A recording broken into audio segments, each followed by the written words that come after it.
Well, Israel's security minister has been criticised after a video posted on social media showed him confronting a prominent Palestinian prisoner in jail.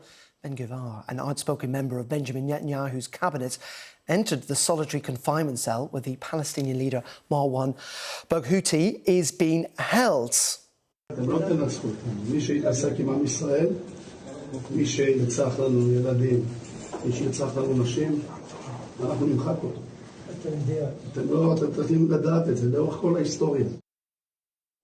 Well, our international correspondent Diana Magni has been following all of this from Jerusalem and sent us this report.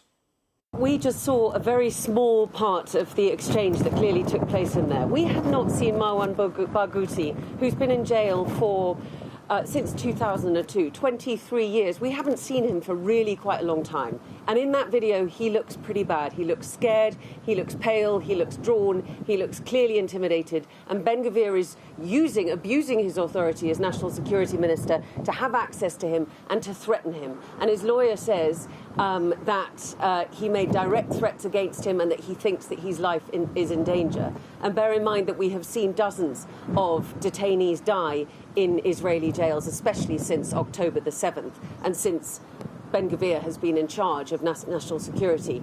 Now, Marwan Barghouti is a very, very important figure across the Arab world.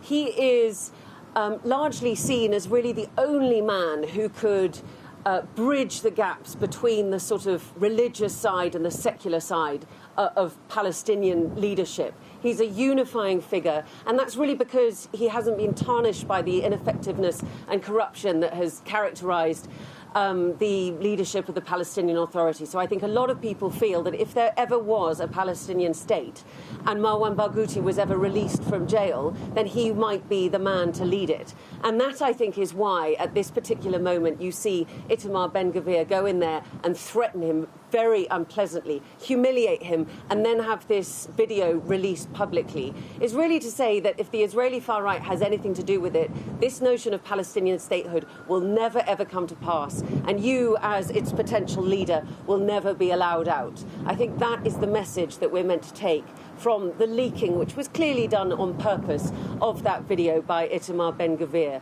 And also yesterday, remember, we saw from Ben-Gvir's far-right ally in Benjamin Netanyahu's coalition, Bezalel Smotrich, unveil a plan to restart an age-old settlement plant, really, just outside East Jerusalem, that he said would bury the notion of a Palestinian state. These are two extremely provocative acts, and I think they are messages to Palestinians and messages to the international community who are supporting the idea of a Palestinian state, that if these guys have anything to do with it, it is not going to happen.